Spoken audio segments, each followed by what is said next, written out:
Hey everyone, welcome to the very first episode of Sakura, Sikhi Strength. I'm Assis and I'm so excited you're here with me today. So why this name? Well, it's the perfect blend of who I am. Sakura means cherry blossoms in Japanese, and if you've ever seen them, you know they're incredibly beautiful but also temporary. They bloom and then they're gone. Kind of like life's moments, right? Plus, I have to add, it is my favorite scent. Sikhi comes from my faith as a Sikh.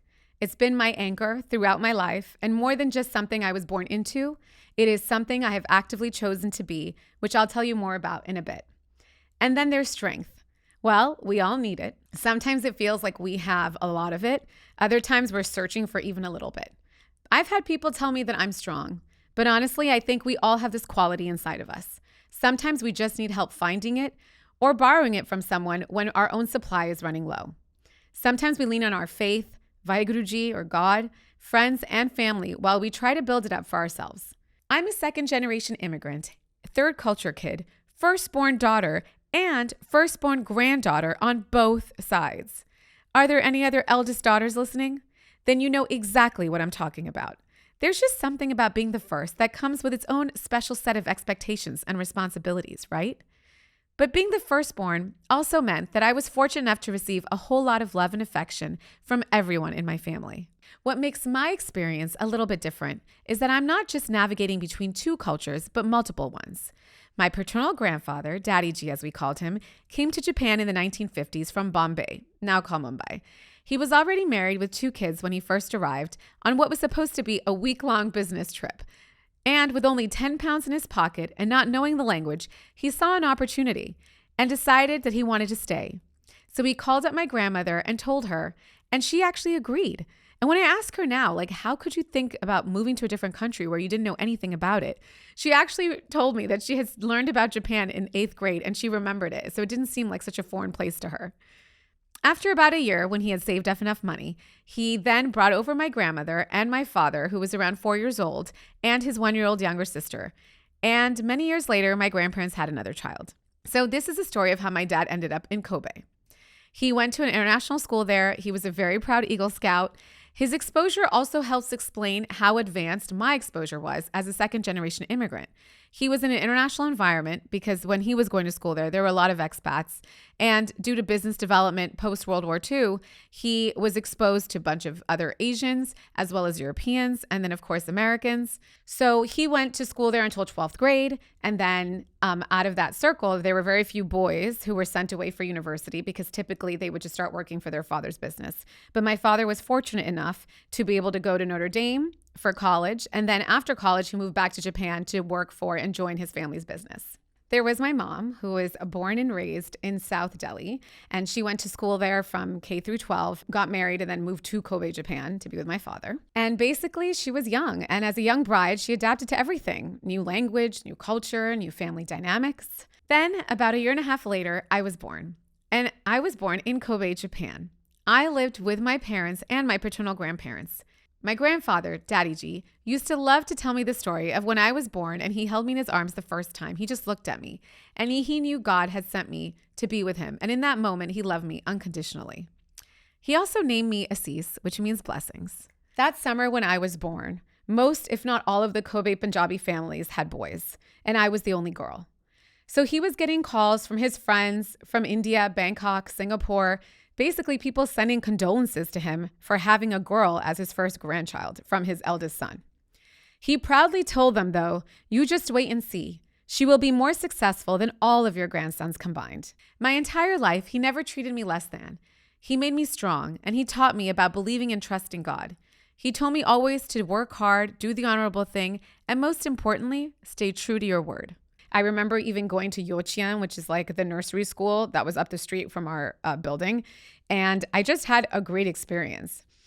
Then came sort of the first real identity crisis, let's call it that, which is when I was 5 years old or 4.5 years old, when my parents decided we were going to relocate and move to the United States and live in LA. I remember my mom, bringing us to the US. She was 25 years old. had 2 kids. My sister was born by then. And she just settled us into the life in LA. And while my dad was building his business, traveling constantly, she was raising kids. And I then eventually had a brother, managing the household, entertaining business associates, and supporting everyone's dreams.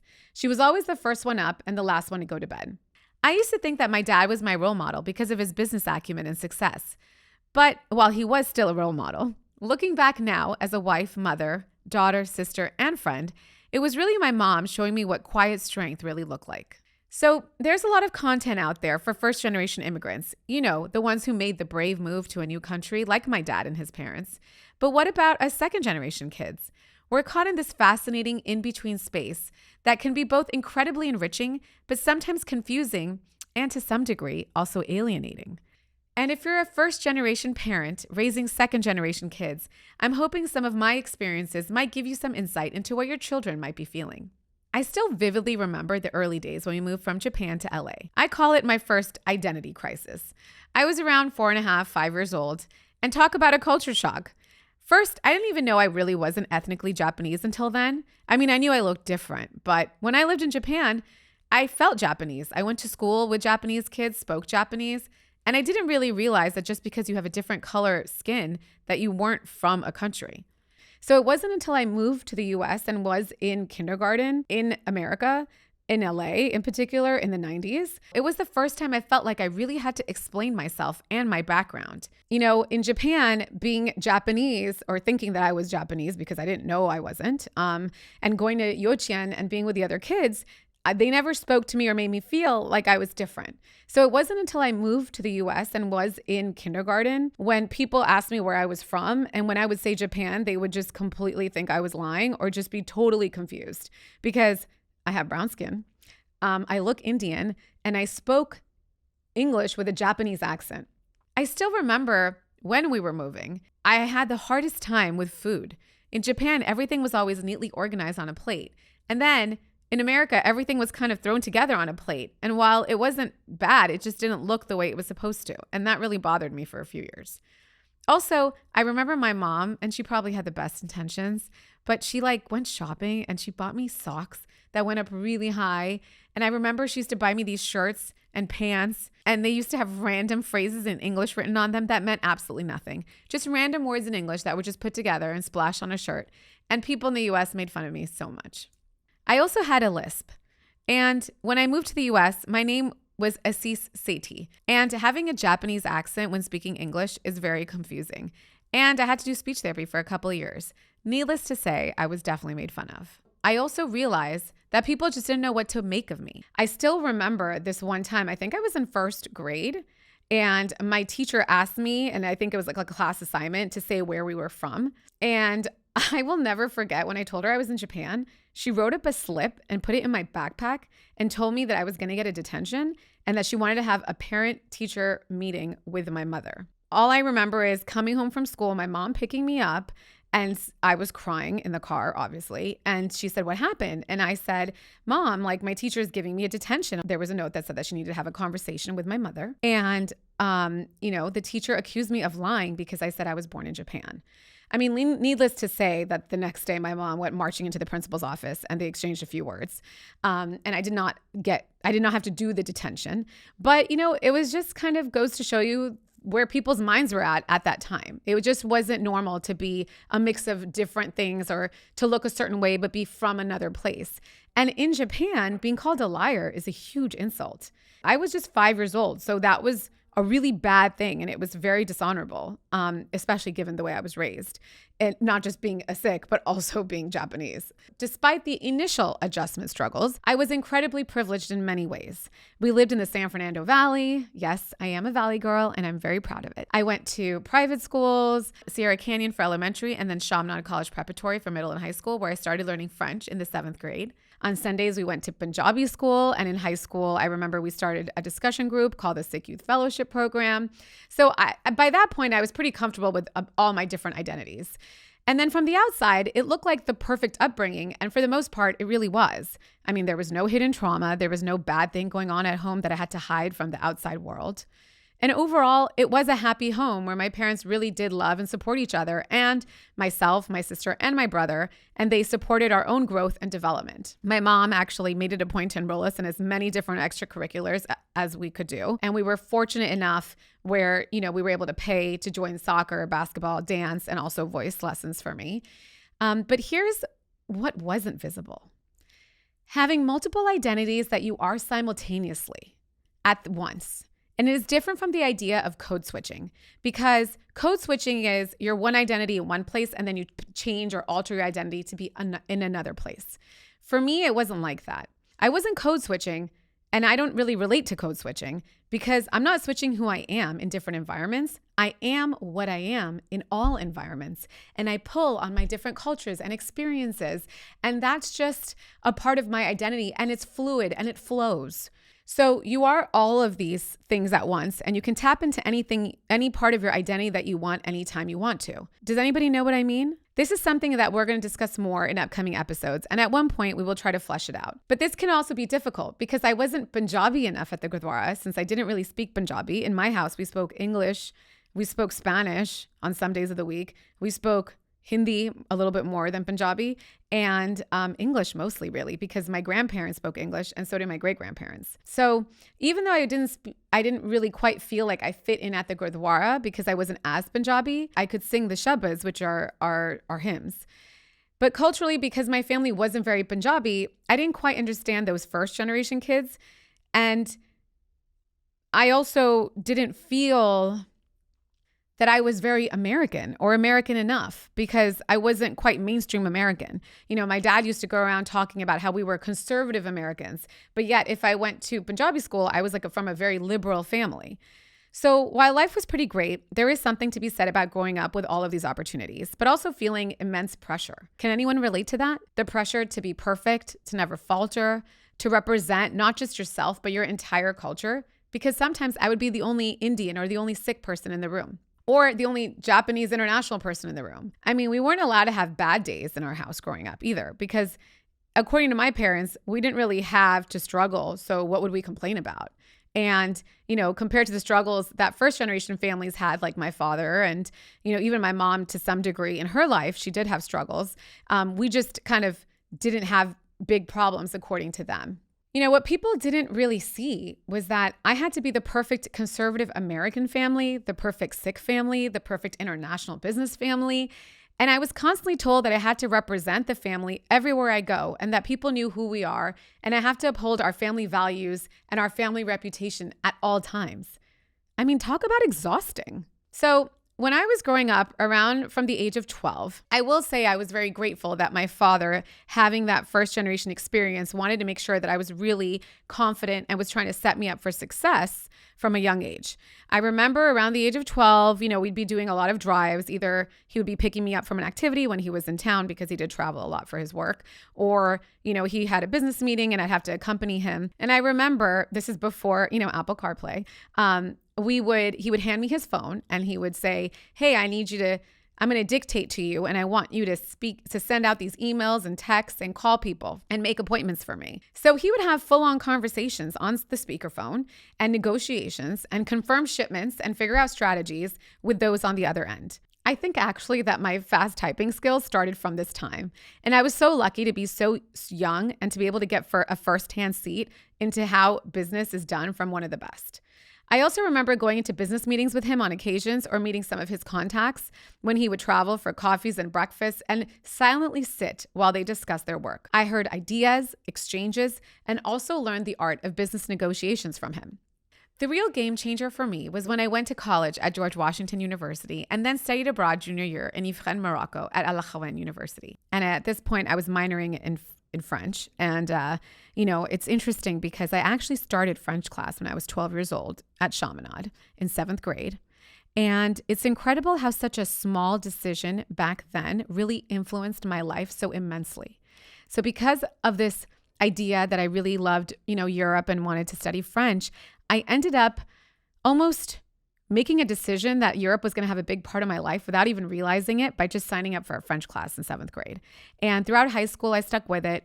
And then I got this amazing opportunity to go and study abroad. I remember my parents freaking out when I wanted to study in Morocco. And it wasn't just my parents, it was relatives, friends, family friends.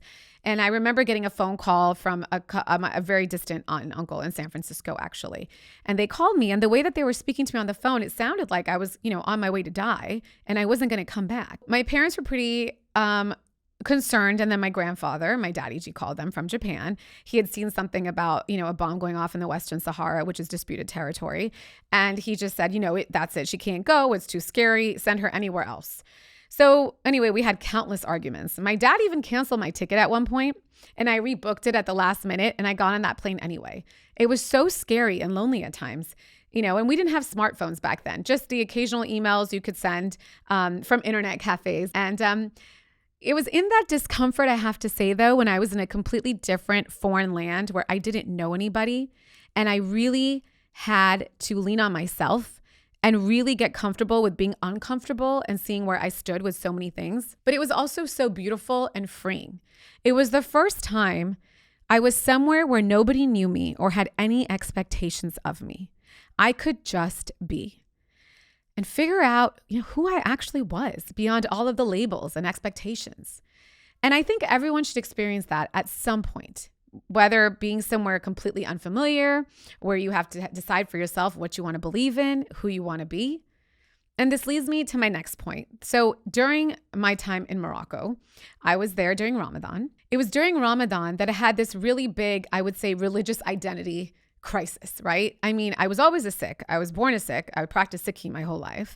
And I was completely fine with it. I mean, I was like, it was a great religion. I was quite happy. But I remember during Ramadan, especially, being in a very small town, because Al Khawain is in Ifran.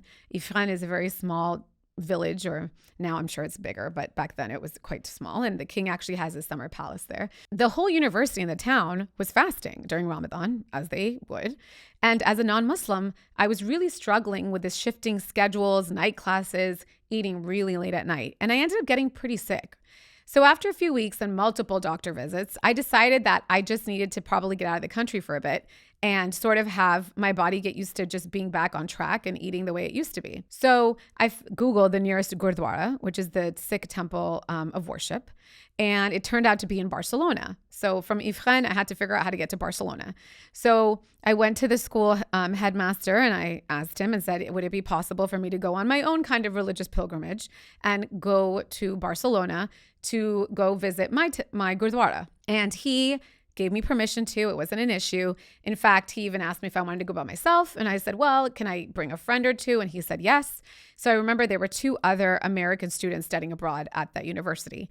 And they joined me on this journey. And we took buses and trains and local buses. And then, we did it all. And it was amazing. And it was tons of fun. By the time we actually got to the Gurdwara, though, which was working our way up from Morocco, getting on the boat from Tangier, then taking the local bus to then get somewhere else to get on the main train.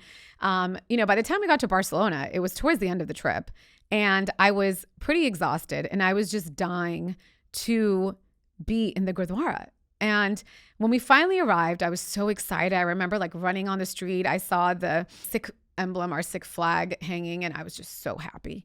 And I go and I'm running and my friends are with me. And I get to the Gurdwara gates and it's locked. And I just broke down sobbing. I mean, there were people just staring at me on the street. In fact, a local shopkeeper actually saw me, freaked out and thought something horrible had happened to me. And then I told him I just really needed to get inside this Gurdwara. I needed to be in a place that I recognized. I needed to just feel my faith. I needed to feel my religion. And I just needed to be in this Gurdwara. So he calls the Gyani, who is not quite a Sikh priest, but it's somebody who lives at the Gurdwara and looks after the Gurdwara. So he calls him and he comes, he was, I guess, somewhere else on the street. So anyway, he came, he opened the gates. And the minute I walked in and I matta teked, which is like bowing before our Sri Guru Granth Sahib, which is our holy scripture, I just don't know what came over me. But I felt this incredible peace wash over me. And even though I don't speak Punjabi fluently, and the Gyani did not speak English, and he didn't speak French, he spoke broken Spanish, and between my broken Spanish and Punjabi, we kind of made it work. Just being in that familiar, sacred space, it felt like coming home. The Gyani let me play a shabad, which is, Sikh hymn, on the harmonium. And I sang for at least half an hour while my friends watched me. And I was moved to tears and my friends were moved to tears. And it was in that moment that I knew I wasn't just born a Sikh. I have chosen to be one. Has anyone else had that moment with their faith or identity where it shifts from something inherited to something being chosen that isn't imposed on you from your family, but is actively a choice that you make? So after Morocco, I ended up studying at Sciences Po Paris for the second semester, which was academically brutal. I mean, try debating in French when it's not your first language with a bunch of native French speakers. And it's not just, regular street French. It's like very sophisticated, upper class, aristocratic French. So that was quite challenging for me. And while academically it was challenging for me, though, socially and just living in Paris, it really deepened my personal transformation. So from there, I went back to DC. I graduated my senior year of college, and then I went to the London School of Economics for my master's, where I studied politics and government of the EU.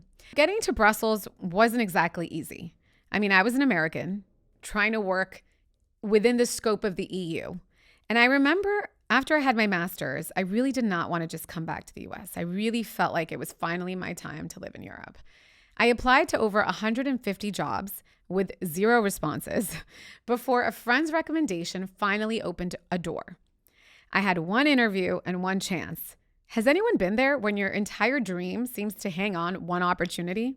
So I did end up getting the job, and this multicultural background has actually become my superpower, especially in these international settings. I can connect with people from different cultures, adapt quickly to new environments, and bridge communication gaps. The very things that sometimes made me feel like an outsider growing up actually became my greatest strengths professionally. So eventually I met my husband and I moved back to the US. I took some time off when our children were born and then reinvented myself in real estate. So it's been over a decade now, and I've been navigating Manhattan's insanely competitive market using those same adaptability skills that I developed as a third culture kid. And I think that's what I want this podcast to explore. Our challenges can become our strengths, how being caught between worlds can actually give you a unique perspective, how resilience isn't about never falling down, but how do you process things, adapt, and how quickly can you get back up? So that's a bit about me and why I started this podcast. And I'd love to hear your stories too, how you've navigated multiple identities, found strength in challenging situations, or are raising kids in a cultural context different from your own. As we wrap up this first episode, I want to thank you for joining me on this journey of exploring multiple identities, cultural bridges, and the strength we find along the way. Life as a third culture kid isn't always easy, but it offers unique perspectives and abilities that become incredible assets when we learn to embrace them. Whether you're navigating your own multicultural identity, raising children between worlds, or simply curious about these experiences, I hope this podcast creates a space where we can share stories and learn from each other. In upcoming episodes, we'll dive deeper into specific aspects of this journey, from parenting across cultures to finding community when you don't quite fit any single mold. We'll also bring on guests who have their own fascinating stories of building bridges between different parts of themselves and the worlds they inhabit. Thank you for joining me on this first episode of Sakura, Sikhi Strength. I can't wait to dive deeper with you in the episodes to come. Until next time.